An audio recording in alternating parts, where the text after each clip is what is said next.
재밌고 즐거운 일들이 참 많이 있죠. 무엇이 여러분들을 기쁘게 만드십니까?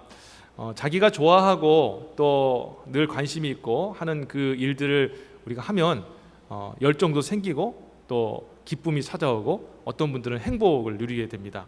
제가 신학교 다닐 때 지금 목사님이죠. 이제 전도사님, 그때 전도사님이었던 한 분이 계셨는데 이분은 틈만 나면 축구를 하시는 분이 계세요.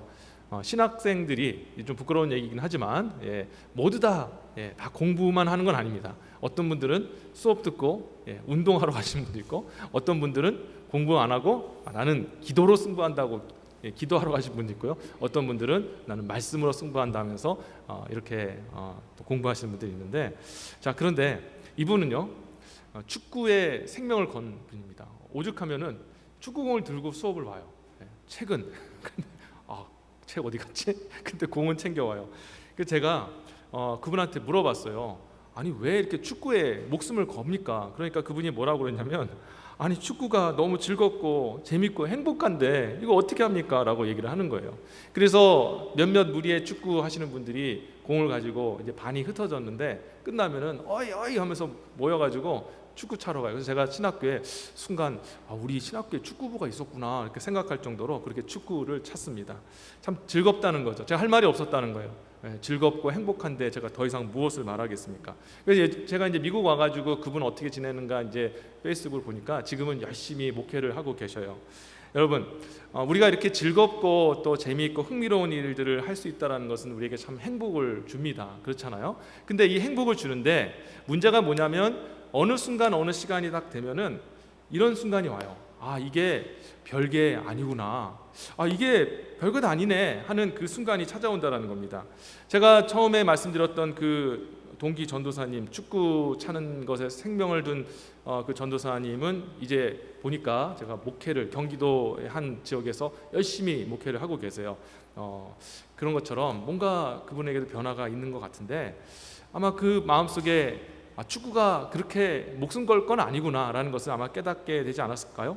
여러분, 우리도 인생을 살다 보면 그런 때가 반드시 온다라는 겁니다. 열심히 했는데 이게 뭐지? 최선을 다해서 내 열정을 다 쏟아 부었는데 즐겁지가 않네, 행복하지가 않네라는 그 순간이 찾아온다는 거죠. 여러분, 물질 버는 게 참 기쁜 일이죠. 그렇죠? 물질에 대해서 너무 막 터부시하고 그런 건 아닙니다. 그렇게 해서도 안 되고요. 그런데 이 물질 버는 게 참 기쁨이고 또 우리에게 또 살아갈 힘과 용기도 주시는데 어느 정도까지 벌어야 행복할까요? 자, 심리학 용어 중에 소득의 임계점이라는 게 있어요. 소득의 임계점, 소득의 한계가 있다는 거죠. 자, 이건 뭐냐면은 기본적인 소득이 있는데, 자기가 생각한 예상 소득이 있는데 그 이상까지 소득이 늘어날 때는 행복한데 그 이상을 넘어가면은 행복이 감소가 되더라는 것입니다. 연구 결과에 의하면은 특별히 미국에 사는 사람들의 이 소비 소득 임계점이 어느 정도 생각하십니까? 7만 5천 불이래요. 7만 5천 불. 맞는 것 같아요. 제가 이게 여러분들 사셔서 아시겠지만 그냥 렌트비 내고 먹고 살고 그냥 먹고 사는 데만 제가 볼 때 한 달에 한 4천 불에서 5천 불 최소 그 정도 드는 것 같습니다. 거기에 이제 여행도 가셔야 되고 여가 생활도 하셔야 되고 뭐 필요한 것도 구매하시고 뭐 그런 거 하시려면은 한 달에 진짜 한 6천 불 정도는 이상 벌어서 여러분들의 그 연간 소득이 7만 5천 불 정도는 돼야 되지 않는가. 그게 저는 기본을 생각해요. 자, 그런데 이런 7만 5천 불이 되면 이제 연구에 의하면은 그 이상 벌게 되면은 어떤 그 행복, 그 만족의 그 어떤 수준이 그렇게 높아지지 않는다는 겁니다. 물론 여러분들 중에 또 어떤 세상 사람들 중에서는 그거 가지고 뭘 어떻게 합니까? 라고 생각하면서 더 벌기를 원합니다. 더 많이 소유하길 원하고 더 많이 누리길 원합니다 라고 생각하는 분이 있을지도 모르겠어요. 그런데 그 소득의 임계점은 사람마다 다 틀리지만 한 가지 공통점은 무엇이냐면 누구나 어느 시점에 가게 되면 소득이든 아니면 자신의 추구하던 일이든 뭐 하던 모든 그런 것들이 임계점에 다다르게 된다는 겁니다. 그러니까 그 순간이 되면 도대체 이게 뭐지? 이게 나한테 무슨 의미가 있지? 라는 그런 지점이 오게 되더라는 것이죠. 그 이유가 뭘까요? 왜 우리는 세상의 그 가치를 향해서 열심히 최선을 다해서 노력하고 모든 것을 쏟는데, 그러면 그것이 계속해서 기쁘고 즐겁고 행복함을 주어야 되는데 어느 임계점에 딱 달아들으면은 이게 뭐지? 하는 그런 실망하는 그런 지점이 찾아오느냐라는 거죠. 그 이유는 바로 우리 인간은 하나님의 형상을 지음을 받아서 영원을 추구하는 존재이지만 이 세상은 영원하지 않은 가치, 다시 말해 유한 가치를 가지고 있는 그런 상태이기 때문이라는 것입니다. 우리가 어떤 일을 좋아할 때는요, 그걸 잘 모르잖아요. 그래서 모르기 때문에 어떤 착각을 하냐면, 야, 이것을 내가 하고 아니면 이것을 알고 어떤 지점에 이르면 행복할 것이다, 계속 나에게 행복을 줄 것이다, 기쁨을 줄 것이다 라고 생각을 합니다. 모르니까요. 자, 그런데 어느 순간 딱 가게 되면 제가 아까 말씀드렸던 것처럼 만족의 임계점이 찾아오는 거예요. 예. 돈도 벌어보니까 이거 별거 아니네. 인생을 향해서 공부도 열심히 해서 내가 어느 분야에 아주 전문가가 되겠다, 멋있는 꿈 아닙니까? 그런데 막상 전문가 돼서 딱 섭렵을 하면 이게 도대체 뭐지? 라는 생각이 드는 거예요. 왜 그렇습니까? 영원을 추구하는 존재가 유한 가치를 쫓아가기 때문이라는 거예요. 그러니 당연히 만족이 차지 않는 것이죠. 사랑은요, 우리가 영원 가치 아닙니까? 성경에 보면 고린도전서 13장 13절에 보면은 믿음, 그런즉 믿음, 소망, 사랑, 이 세 가지는 항상 있을 것인데, 자, 그건 뭡니까? 영원 가치라는 뜻이죠. 영원히 존재하는 그런 가치, 그 중에 제일은 사랑이다. 그래서 이 사랑이라는 것은 영원한 가치입니다. 참 재밌는 게요, 사랑은 가르쳐주지 않아도 모두가 해요. 예. 우리 부모님들이 우리가 결혼하고 그럴 때 놀라지 않습니까? 제가 제 아내하고 이렇게 이제 교제하고 나서 저희 아버지한테 찾아갔을 때 좀 충격을 받았어요. 예, 왜 충격을 받을까? 예, 네가 사랑이라는 걸 할 줄 알아? 그리고 심지어는 목사님에게 찾아갔어요. 목사님이 찾아가서 이렇게 자매랑 결혼하려고 합니다. 또 충격 받으셨어요. 그래서 아니 언제 연애했어? 언제 연애했어? 그런 얘기를 하시는 겁니다. 근데 그런 생각이 왜 드냐면 우리가 이 사랑이라는 거를 우리 자녀들이 할까? 자기들은 하셨으면서 우리 자녀들이 사랑을 할까라고 생각을 하는데, 실은 자녀들이 다 똑같이 영원 가치이기 때문에 사랑이라는 걸 세대에 가르쳐주지도 않았음에도 불구하고 사랑하지 않습니까? 여러분, 우리 자녀들이요 이제 커가잖아요. 남자친구 여자친구 데려오는 거 여러분 충격받지 않게 되시기를 바라겠습니다. 예, 충격받지 마세요. 예, 그 친구들도 사랑, 영원 가치를 쫓아서 사랑을 하게 됩니다.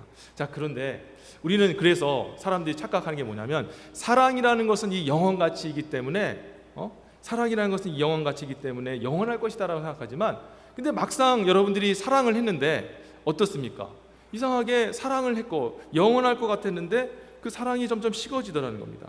이쁘고 멋있고 또 대단하고, 그래서 흠모할 만한 것이 있어서 또 교제했고 사랑했고 같이 가정을 이끌어서 그렇게 살았는데 점점 시간이 흐르니까 실망하게 되는 거예요. 자, 왜 그럴까요? 사랑이라는 그 영원 가치가, 그 가치가 떨어져서 그런 걸까요? 그게 아니라 바로 사랑의 가치는 영원하지만 그 사랑의 대상이 영원하지 않기 때문이라는 것입니다. 사람도 마찬가지지만 이 세상에 존재하는 모든 만물이 다 그래요. 해 아래에 존재하는 모든 것들이 유한 가치를 가지고 있기 때문에 아무리 사랑하고 아무리 그것을 위해 힘을 쓰고 애쓰고 노력한다 할지라도 우리에게 결국에는 기쁨을 주지 못한다는 거예요. 그래서 실망하게 되어 있고, 그리고 낙심하게 되어 있고, 모든 사람들은 불행하게 되어 있다는 겁니다. 여러분, 제가 너무 소망 없는 얘기를 하는지 모르겠습니다. 그런데 이 이야기는 제 이야기가 아니라 모든 것을 다 해본 이 솔로몬의 이야기이기도 하지 않습니까? 전도서 1장 2절과 3절에 보면은 전도서 기자인 솔로몬이 이렇게 얘기를 했어요. 전도자가 가로되 헛되고 헛되며 헛되고 헛되니 모든 것이 헛되도다. 사람이 해 아래에서 수고하는 모든 수고가 자기에게 무엇이 유익한고라고 얘기합니다. 헛되고 헛되고 헛되고 헛되니 모든 것이 헛되도다라고 얘기를 하는 거예요.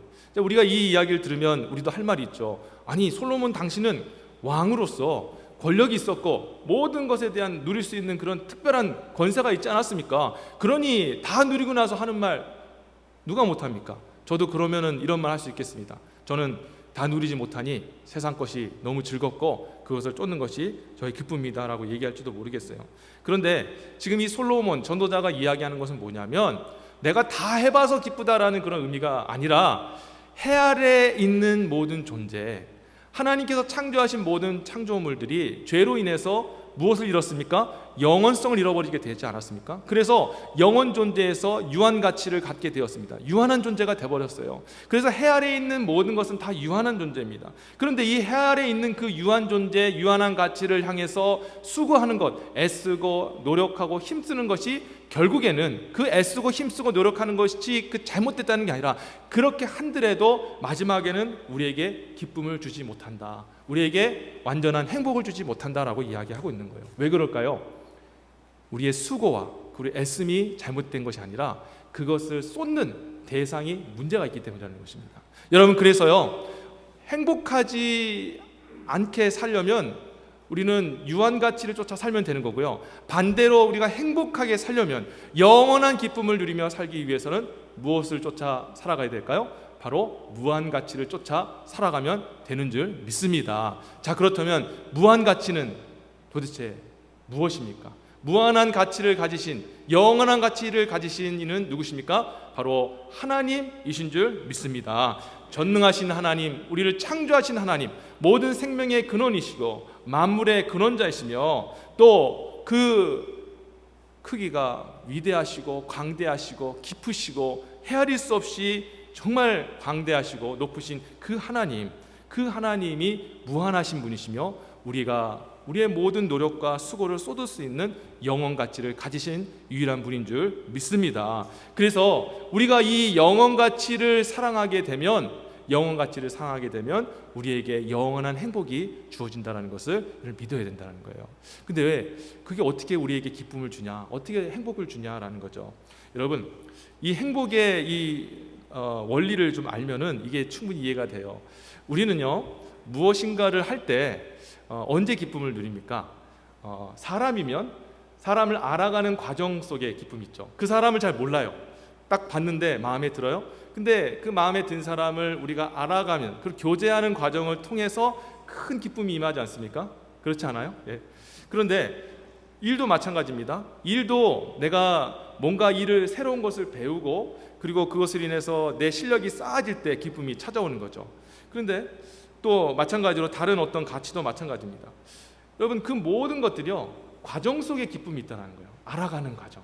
근데 우리가 이런 기쁨이 왜 찾아옵니까? 그 대상에 대해서 우리가 잘 모르기 때문에 그런 거죠. 사람은 이 사람이 어떤 사람일까, 이런 사람이 아닐까라는 생각 속에서 사람을 알아가고 그런 과정 속에 교제의 기쁨이 있고, 또 일 같은 경우에는 이런 일을 할 때 내가 이런 미래에 찾아오게 될 것이다라는 그 꿈 속에서 잘 알지 못하는, 확실하지 않은 그 일의 그 결과에 대해서 우리가 예상을 하면서 그 일을 배워가고 즐거워하고 살아가고 있지 않느냐라는 것이죠. 이와 같이 뭔가 알지 못하는 것을 쫓아서 우리가 알아가는 그 과정이 우리를 행복하게 만드는 겁니다. 그런데 제가 처음 말씀드렸던 것처럼 세상의 유한 가치는 어떻습니까? 막상 그곳에 유한 가치이기 때문에 막상 그 자리에 가게 되면 내가 그것을 다 알게 되어지는 순간이 오더라는 겁니다. 열심히 일했고 일을 해서 성공을 했는데 나중에 보니까 이제는 내가 일을 얼만큼 하는지도 알고 돈 버는 것도 알고 돈도 벌어볼 만큼 벌어본 거예요. 그러니까 그때부터 기쁨이 감소가 되는 겁니다. 그런데 반대로 알지 못하는 향가에서 또 도전하고 그것을 알게 되면 우리에게 또다시 열정이 생기는 거예요. 그래서 여러분들이 가끔씩 여러분 직업을 완전히 바꾸시는 분들이 있지 않습니까? 이 일을 하다가 갑자기 전혀 다른 직업을 하면서 미지의 세계에 자신의 그 모든 것들을 쏟으며 나가는 거죠. 왜 그런 행동을 하는 겁니까? 새로운 기쁨, 새로운 만족과 새로운 행복을 얻기 위해서 그렇게 하는 것이라는 거죠. 그런데 분명한 것은요, 반드시 그것도 언젠가는 이 만족의 한계점이 찾아오기 때문에 기쁨이 끝나게 되어 있다는 거예요. 여러분, 그래서 인간의 모든 수고는, 해가 아래서 하는 모든 수고는 헛되니 모든 것이 헛되도다라고 끝나는 것입니다. 그러나 우리 하나님, 영원하신 하나님을 사랑하고 그분을 알아가는 것은 영원한 기쁨과 행복을 주는 줄 믿으시기를 주의 이름으로 축원합니다. 왜냐하면 하나님은 알 수가 없는 분이시기 때문에 그런 거예요. 하나님은 너무나도 알 수가 없고 신비로우신 분이고 매력적인 분이어서 알면 알수록 그 하나님에 대한 그 지혜와 지식으로 말미암아 내가 말할 수 없는 기쁨이 늘 주어집니다. 제가 말씀드렸잖아요. 알아가는 그 기쁨, 신비한 것을 알아가는 그 기쁨이 나에게 기쁨이 되고 삶의 활력이 되어지고 인생의 목표와 비전이 되어지는데, 여러분, 영원하신 그 하나님, 알 수 없는 하나님, 정말 우리가 예측할 수 없는 그 하나님, 우리가 생각한 것과 정말 비교할 수 없이 지혜롭고 놀라운 것들을 주시는 그 하나님하고 교제하고 나가면요, 하나님께서 무한한, 저는 이것을 지고의 행복이라고 하는데, 이 지고라는 말은 단어 뜻은 가장 높은, 숭고한, 그런 뜻을 가지고 있는데, 가장 높은, 가장 숭고한 행복을 저와 여러분 가운데 주시는 줄 믿으시기를 바랍니다. 여러분, 저는 이 행복을 저와 여러분들이 누려야 된다고 저는 이렇게 믿습니다. 여러분, 제가 이제 기도할 때 하나님께서 은혜를 베풀어 주셔요. 어떤 은혜를 주시느냐? 여러분도 경험하셨겠지만 이 기도의 특별한 은혜는 무엇이냐면, 하나님께서 당신의 뜻을 알려주시는, 하나님께서 당신의 성품을 알려주시는 그런 은혜를 베풀어 주시죠. 자, 그런데 이 기도를 하게 되면 참 저에게 행복이 주어져요. 어떤 행복이 주어지냐면, 생각지도 못했던 그 하나님에 대한 지혜, 생각지도 못했던 그 하나님의 그 사랑, 생각지도 못했던, 기대하지도 못했던 그 하나님의 놀라우신 섭리를 깨닫게 되면 하나님께서 감화 감동으로 내 마음속에 행복을 주십니다. 근데 그 행복이 어느 정도까지 행복이냐면요, 여러분들도 그런 경험을 해보셨을 거라 생각하고 해보시기를 진심으로 바랍니다. 어느 정도까지 행복하냐면 눈물이 나기까지 행복해요. 여러분, 사람이 행복하면은 좀 정신과 이 몸이 좀 따로 놀게 됩니다. 극한의 행복을 맛보게 되면은 이 몸과 정신이 따로 움직여요. 왜냐하면 정신은 너무너무 행복하고 너무 말할 수 없는 기쁨이 넘치는데 이 육체는 울어요. 감당할 수 없는 거죠. 그 행복의 그 은혜가, 그 하나님 부어주시는 그 기쁨이 부어지니까 내 인격이 그것을 담아둘 수 없으니 그냥 우는 수밖에 없는 겁니다. 여러분, 저는 이것을 방금 말씀드린 것처럼 지고의 행복이라 그러는데, 하나님과 교제하는 사람에게 하나님께서 그 은혜를 베풀어 주시는 줄 믿습니다. 여러분, 이 지고의 행복을 여러분 누리게 되시기를 다시 한번 축원합니다. 누릴 수 있습니다. 왜냐하면 세상은요 유한가치이기 때문에 내가 알아가면 알아갈수록 흥미도 떨어지고, 그리고 그것에 대한 만족도 떨어지게 되어 있는 거예요. 더 이상 그것이 나에게 의미가 되지 못하고 흠모의 대상이 되지 못하기 때문에 그렇습니다. 신비하지 않기 때문에 그런 거예요. 그러나 우리 하나님, 알 수 없는 하나님, 정말 신비하신 그 하나님, 우리에게 매일같이 주님 앞에 은혜를 베풀어 주시고 나아갈 때 우리에게 주시는 그 하나님 알아가는 그 기쁨, 하나님을 그 뜻을 깨닫는 그 감격과 그 은혜, 여러분 정말 그 어떤 것 다 바꿀 수 없는 최고의 행복으로 저와 여러분 가운데 주어지는 줄 믿습니다. 여러분, 하나님은요 저와 여러분들이 이 기쁨과 이 행복을 누리면서 살아가는 것을 기뻐하시고 그것으로 영광을 받으세요. 미국의 유명한 복음주의 신학자이신 존 파이퍼 목사님이 이런 말을 했어요. 하나님은 우리가 그분 안에서 가장 큰 기쁨을 누릴 때 우리 안에서 가장 큰 영광을 받으신다. 아멘. 하나님이 영광을 받으시는데, 우리가 생각할 때 하나님 영광은 공부를 열심히 해라 자녀들한테, 그래서 네가 좋은 학교 가서 최고의 성적으로 하나님 앞에 나아갈 때 그 성적표를 들고 아니면 그 자격증을 들고 하나님 앞에 올려드려라. 이게 하나님께 영광이다. 물론 이것도 영광입니다. 우리가 유명한 어떤 사람이 되어서 사업에 크게 성공하거나 아니면 어떤 대단한 사람이 돼서 많은 사람들 앞에서 이 모든 것이 하나님께 영광입니다라고 외치는 것도 하나님이 받으시는 영광이겠지만, 그러나 모든 사람이 그렇게 할 수는 없잖아요. 모든 사람이 다 성공할 수 없고, 모든 사람이 1등할 수 없고, 모든 사람이 다 승리할 수는 없지 않습니까? 그럼 우리는 어떻게, 평범한 우리는 어떻게 하나님을 기쁘시게 하고 하나님께 영광 올려드릴 수 있겠습니까? 오늘 존 파이퍼 목사님도 얘기하고, 소유문답 웨스트민스터 그 1장 1문, 가장 여러분들이 이제 성도 되기 위해서 이제 세례 공부를 하는데 똑같은 질문을 하는 거예요. 사람의 제일 되는 목적이 무엇이냐? 그것은 바로 하나님을 영화롭게 하고 영원토록 그를 기뻐하는 것이다 라고 얘기를 하고 있는 겁니다. 다시 말해, 하나님을 즐거워하고 기뻐하는 것이 하나님께 가장 영광이 되는 줄 믿으시기를 바랍니다. 왜냐하면 하나님 우리 아버지 되셨거든요. 아버지는 자녀에게 무엇을 기대합니까? 아이가 태어났습니다. 구원하셨다라는 것은 우리가 영적으로 이제 아이가 되었다는 거예요. 이제 자라는 겁니다. 가난아기처럼 하나님의 자녀가 되었어요. 근데 이 자녀가 자라면서 아빠, 어느 날 4살짜리 5살짜리 말 배운 애가 아빠, 제가 꼭 이번에 대학에 들어가서 아버지가 원하는 사람이 되겠습니다 해서 아버지가 기뻐할까요? 아니요, 그렇지 않아요. 아버지는요, 이 정말 고사리 같은 손으로 아이가 아빠 사랑해요 라고 하는 그 편지 아니면 그 말 한마디, 다가와서 아빠 사랑해요 하고 얼굴에 쪽 하고, 엄마도 마찬가지고요, 엄마에게 찾아가서 엄마 사랑해요 하고 이렇게 안기고 할 때 이 부모의 무한한 그 기쁨과 행복이 찾아오는 거 아니겠습니까? 하나님도 마찬가지라는 거예요. 우리가 하나님을 기뻐할 때, 하나님으로 인해서 내가 행복을 느낄 때, 하나님 너무 하나님 앞에 하나님 주시는 은혜로 행복합니다, 하나님 너무 좋습니다라고 주님 앞에 고백하고 하나님 그런 은혜를 주신 하나님을 사랑합니다라고 고백할 때 하나님이 그것으로 영광을 받으시는 줄 믿으시기 주의 이름으로 축원합니다. 그래서 우리가 하나님 앞에 영광 올려드리는 삶을 살기 위해서는 어떻게 되느냐, 하나님 주시는 그 행복을 여러분들이 누리면서 살아가야 돼요. 근데 그 행복은 어떻게 우리가 얻을 수 있겠습니까?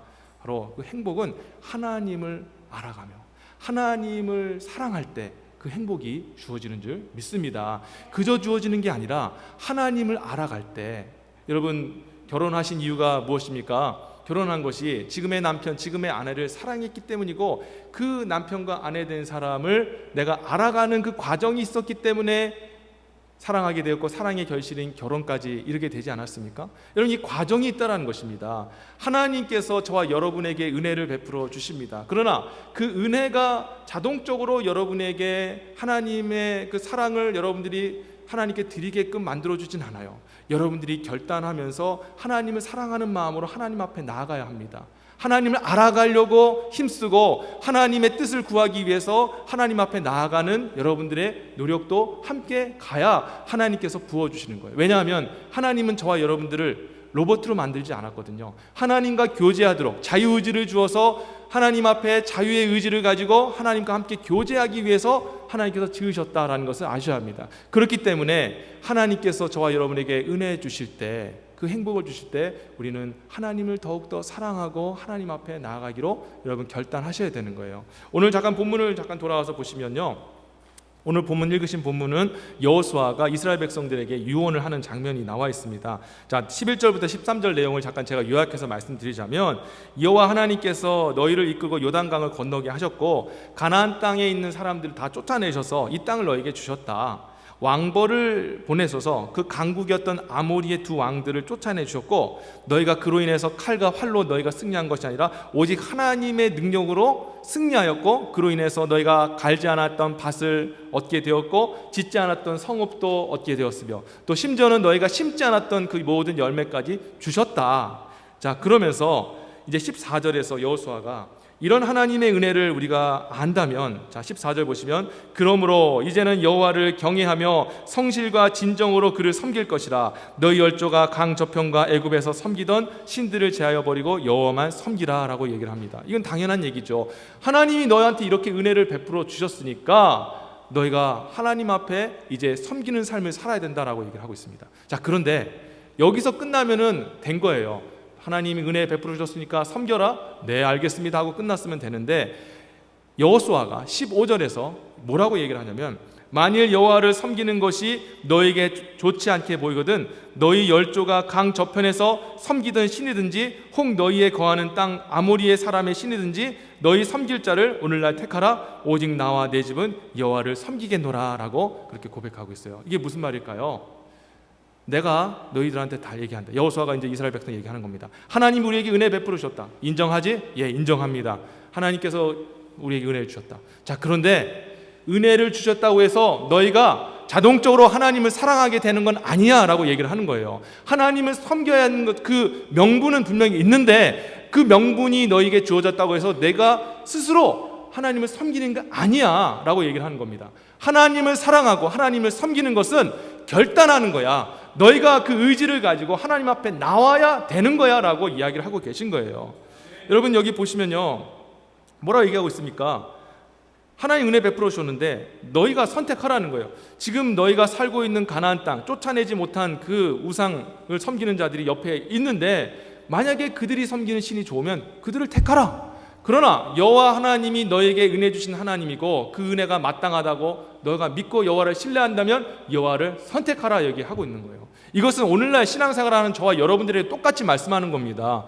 하나님이 동일하게 은혜를 베풀어 주셨다 할지라도 하나님을 사랑하는 것은 여러분에게 달린 여러분의 결단과 여러분의 몫으로 남겨진 일이다라는 것을 여러분 기억하셔야 되는 거예요. 많은 분들이 오해를 하는 분이 있어요. 좋은 훌륭한 설교, 은혜 있는 설교를 들으면 내가 자연스럽게 하나님을 사랑할 수 있게 되리라. 내가 깊이 찬양하고 하나님 앞에 손들고 찬양하면 자동으로 헌신하게 되리라. 내 기도했다고 해서 하나님을 경외할 수 있게 되리라고 생각할지 모르겠지만요, 하나님께서 베풀으시는 그런 은혜로운 설교, 감동이 되는 찬양과 기도가 하나님께 나아가게 되는 동기는 됐을지 모르지만 실제로 그 일을 행하는 사람은 바로 저와 여러분들이라는 것을 여러분 다시 한번 기억하시길 바랍니다. 하나님을 여러분 사랑하시는 것은 여러분이 결단하셔야 되는 거예요. 내가 하나님을 더 알아가기 위해서 하나님을 갈망하고 앙망하고 하나님을 소망하며 하나님과 교제하기 위해서 내 모든 것을 쏟아 놓는 것은 여러분이 해야 될 일이라는 것을 여러분이 기억하셔야 되는 거예요. 그 누구가 대신해 주지 않습니다. 그 누구가 여러분 대신해서 하나님을 사랑한다고 경외한다고 말하지 않아요. 여러분, 하나님 앞에 여러분이 나와서 여러분의 의지와 결단으로 사랑을 표현할지를 주의 이름으로 축원합니다. 여러분, 그게 바로 오늘 본문의 얘기예요. 그러면 어떻게 될까요? 하나님께서 저와 여러분에게 무한한 그 은혜와 기쁨과 그 지고의 행복으로 저와 여러분들을 채워주시는 줄 믿으시기를 바랍니다. 많은 분들이 그렇게 얘기를 해요. 야, 사람 너무 마음 주지 마라. 너 상처받는다. 만약에 저 사람이 둘을 사랑하면 너는 하나만 사랑해라. 그래야 그 사람이 배반하면 상처를 덜 받지라고 얘기를 합니다. 예, 그렇게 가르치는 분을 봤어요. 사람 너무 믿지 마라, 사랑하지 마라 라고 얘기합니다. 예, 세상의 관점을 그럴 수 있을지 몰라요. 왜냐하면 사람은 언제나 배신할 수 있고 실망을 주는 존재일 수 있으니까요. 그러나 하나님에 대해서는 절대 그렇게 오해하지 않게 되시길 바랍니다. 하나님은요, 여러분이 온 마음과 정성과 그 모든 것을 다 쏟아부어서, 그래서 여러분의 마음에 빈 마음이 되었다 할지라도 하나님, 내가 다 쏟았는데요, 내가 하나님에 대해서 모든 것을 다, 내 노력과 모든 걸 다 쏟아부었는데요, 인간과의 관계 속에서는 그렇게 쏟아부으면 허무감이 찾아오고 실망이 찾아오고 기대에 미치지 못하기 때문에 상처가 찾아오지만 하나님은 절대 그런 분이 아니라는 거예요. 왜냐하면 하나님은 생명의 근원자셔요. 은혜의 근원되십니다. 그래서 우리가 쏟은 만큼, 아니 그보다 더 많이 하나님께서 기쁨과 감격과 행복을 부어주시는 줄 믿으시기를 바랍니다. 하나님을 알아가면 알아갈수록, 하나님을 사랑하면 사랑할수록, 내가 내 자신을 쏟으면 쏟을수록 비워지는 것이 아니라 오직 더 하나님께서는 부어주시는 거예요. 이게 바로 하나님께서 약속하신, 우리에게 주신 은혜이고 행복이라는 것을 여러분이 기억하셔야 된다는 겁니다. 여러분, 우리는 이것을 가지고 영적으로 싸워서 승리해야 합니다. 세상 사람들은 자기 힘으로 문제를 해결하려고 해요. 나를 힘들게 하는 사람들, 또 나를 괴롭게 하는 사람들이 있을 때 실력을 갖춰야지, 그래서 실력으로 다 그냥 평정하고 나를 힘들게 하는 모든 상황도 내 능력으로 극복해야지라고 얘기를 합니다. 그런데 살다 보면은요, 또 한 문제를 넘어가면 또 다른 문제가 있고, 또 나를 상처 줬던 또 다른 사람들이 그것을 해결했다고 치면 더 강력한 사람이 나를 힘들게 하고 괴롭게 합니다. 내 힘으로는, 내 능력으로는 절대 이 세상에서 행복할 수 없고 만족할 수가 없습니다. 그러나 우리가 하나님을 사랑하고 하나님께서 주시는 그 은혜와 행복을 누린다면 우리는 그 능력으로 세상을 넉넉하게 이길 수 있는 줄 믿습니다. 그게 바로 우리 그리스도인들이 세상에 나가서 승리하는 방식인 거예요. 오늘 이 시간에 주일날 와서 여러분들이 은혜를 받지 않습니까? 여러분, 은혜 받는 일에 꼭 성공하게 되시기를 주의 이름으로 축원합니다. 하나님 앞에 마음을 쏟아 놓으세요. 정말 오늘 여호수아가 선포하고 했던 것처럼 나와 내 집은 여호와 하나님만을 섬기겠다라는 그 결단의 마음을 가지고 오늘 이 자리에 나오게 되시기를, 정말 열심을 다해서 충심을 다해서 하나님 앞에 영광 올려드리시기를 다시 한번 축원합니다. 오늘 우리 찬양대가 암송하셔서 찬양했잖아요. 저는 그런 노력이라고 생각해요. 하나님 앞에 나아가는 쏟아붓는 거 아닙니까? 시간을 드렸고요, 열정을 들여서 열심히 노력해서 최상의 것으로 하나님 앞에 드린 거예요. 그랬을 때 여러분 마음 가운데, 이렇게 열심을 다해서 최선을 다했는데 힘들다, 피곤하다, 성가대 찬양대 이제 더 이상 하고 싶지 않다, 그런 마음이 들까요? 아닌 거예요. 여러분이 그렇게 하나님 앞에 온 마음을 다해서 다 쏟아부었는데 하나님이 영광을 받으시면요, 하나님께서 여러분에게 행복을 선물해 주신다니까요. 기쁨을 주신다니까요. 그 기쁨이 쏟아지게 되면요, 또 찬양할 수 있고, 요번에 좀 더 긴 것으로 암송하여 하나님 앞에 찬양하자라는 그런, 갑자기 분위기가 쌓이는 것 같은데, 그런 마음이 주어진다니까요. 할렐루야. 약한데요. 네. 여러분 정말 그래요. 하나님의 은혜가 주어진다라니까요. 이게 행복이에요. 여러분 얼마나 그 축복입니까? 우리 믿는 자에게 주시는 거예요. 이번 특별 새벽 기도가 있잖아요. 저는 여러분들에게 진정으로 권면드립니다.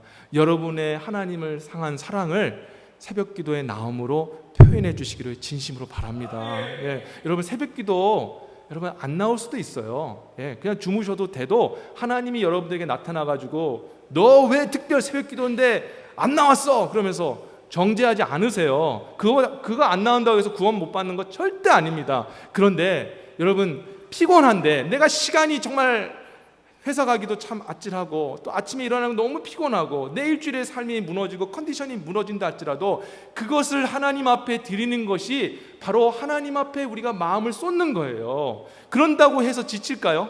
여러분 그런다고 해가지고 지칠까요? 새벽 기도 일주일 나와가지고 내 인생이 무너져서 스케줄이 다 무너졌고 그로 인해서 내 삶이 완전히 힘들어 죽겠어. 그게 아니라 하나님 앞에 그렇게 내 자신을 드리면요, 하나님께서 더 큰 은혜와 행복으로 채워주시는 거예요.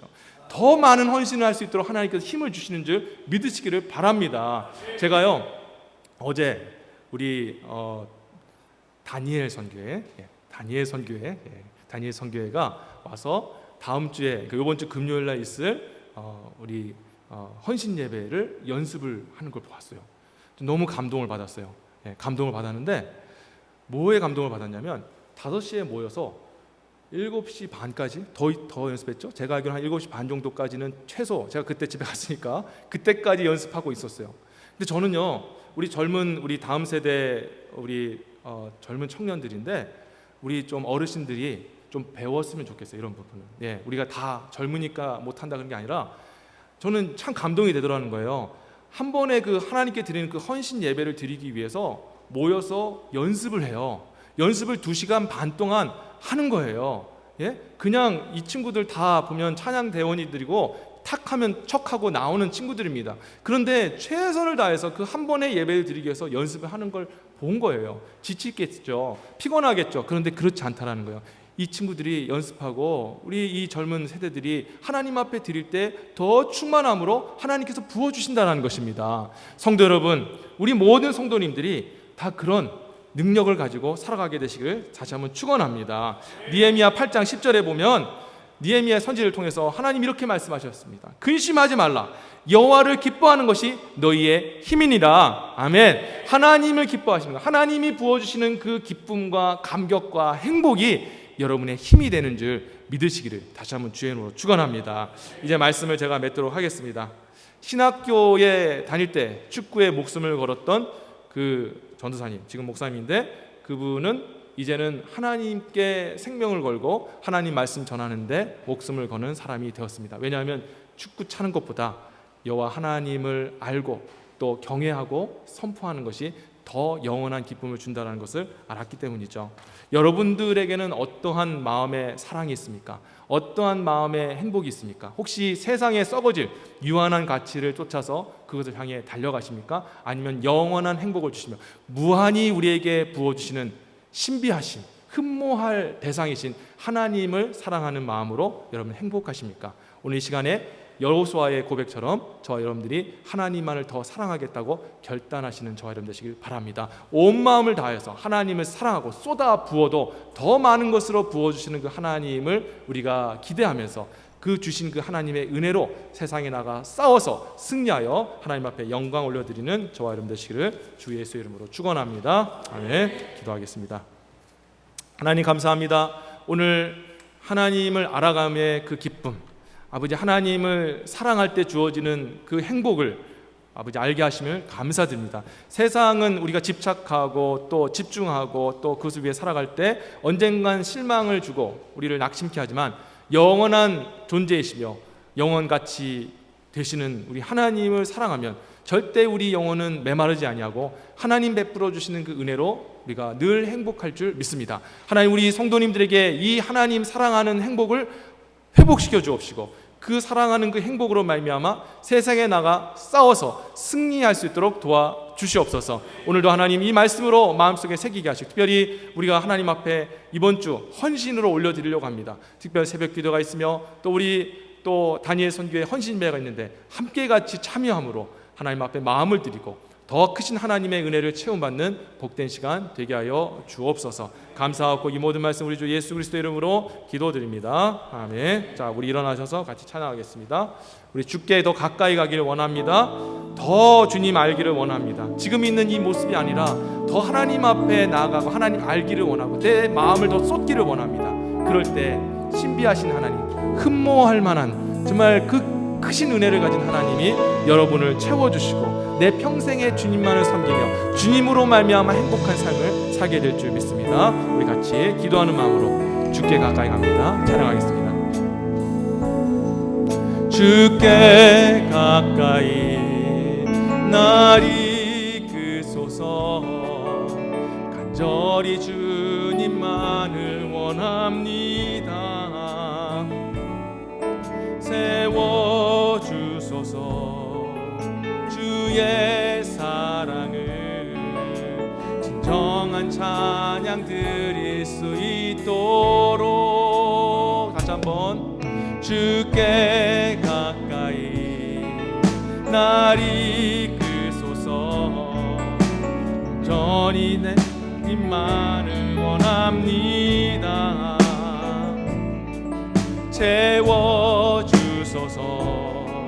주의 사랑을 진정한 찬양 드릴 수 있도록 목마른 나의 영혼 주 부르니 나의 맘 만져 주소서.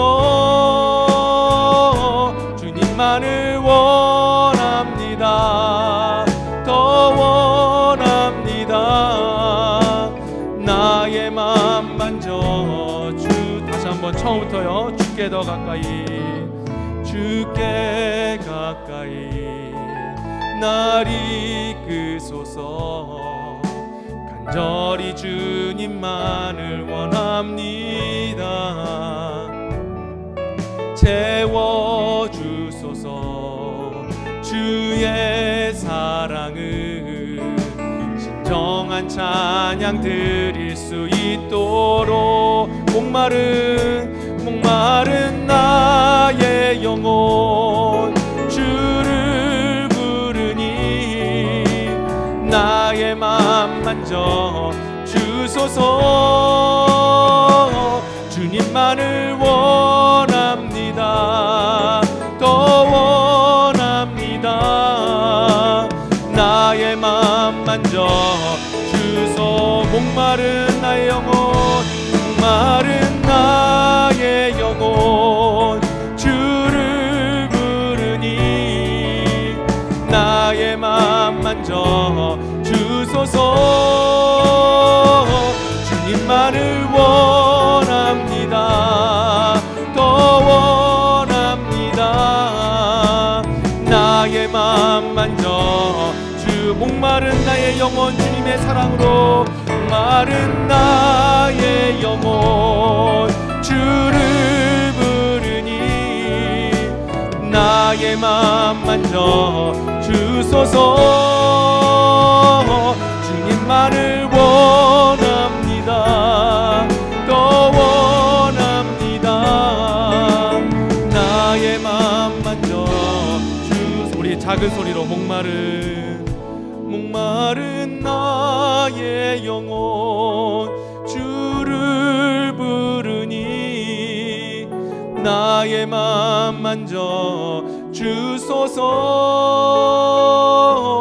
주님만을 원합니다.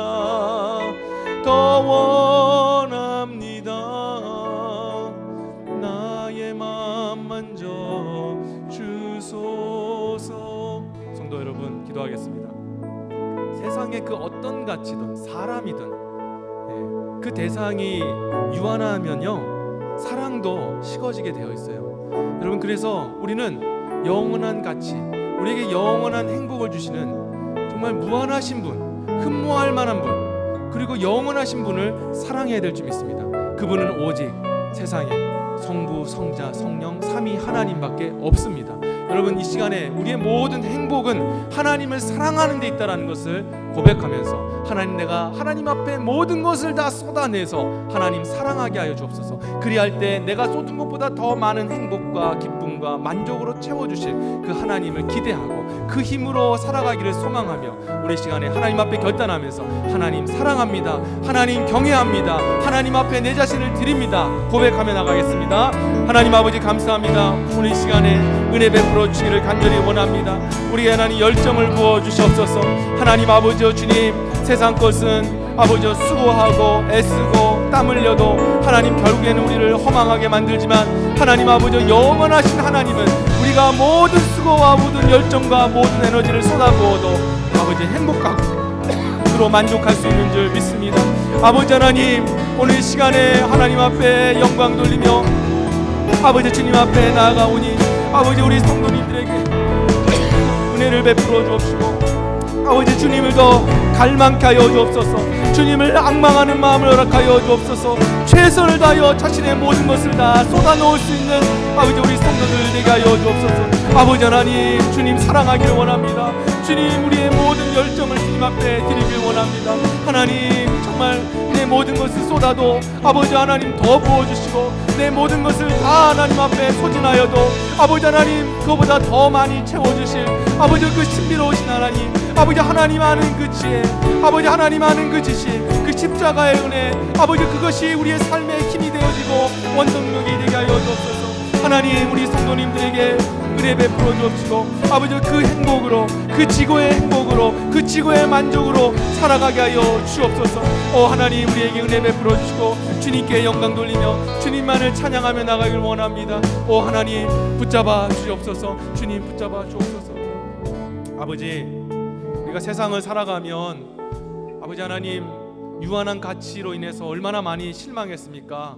이게 나에게 행복을 줄 거야, 이게 내 만족을 줄 거야 라고 생각하면서 우리가 최선을 다해 또 열심히 일도 해보고 또 물질도 벌어보고 공부도 하고 정말 모든 것을 다 하면서 그렇게 인생을 살아가지만 결국에는 헛되고 헛되다라는 것을 깨닫게 되었을 뿐입니다. 아버지, 이 세상에 아버지 우리를 행복하게 하는 것은 오직 영원하신 흠모할 대상이신 우리에게 그 영원한 그 주님 알아가는 그 기쁨과 주님의 뜻을 깨닫는 행복을 주시는 그 하나님밖에 없는 줄 믿습니다. 하나님, 우리 모든 성도님들이 자신의 모든 것을 쏟아서 하나님께 사랑한다 고백하게 하여 주시옵소서. 하나님께 모든 것을 쏟아 아버지 주님 올려드릴 수 있는 결단과 의지를 허락하여 주옵소서. 그리할 때 하나님께서 우리가 쏟은 것보다 더 많이 채워주시고 더 풍성하게 우리를 행복하게 하실 그 하나님의 능력을 믿습니다. 그 행복으로 살아가게 하시고 그 행복으로 승리하는 우리 모든 성도들 다 되게 하여 주옵소서.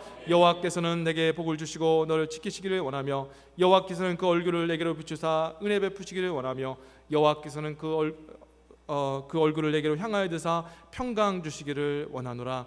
지금은 우리 구주 예수 그리스도의 은혜와 하나님 아버지의 무한하신 사랑과 성령님의 감동감화 위로교통하심의 역사가 오늘도 하나님의 그 은혜를 간구하며 아버지 하나님 앞에 더 큰 사랑으로, 하나님 앞에 더 큰 결단으로 하나님을 영화롭게 해드리기를 간절히 소망하는 우리 모든 성도님들 머리 위에와 그의 가정과 직장과 사업장과 만나는 사람의 모든 관계 위에 성부 성자 성령 하나님 크신 은혜와 은총 이제로부터 영원히 함께 있을지어다. 아멘.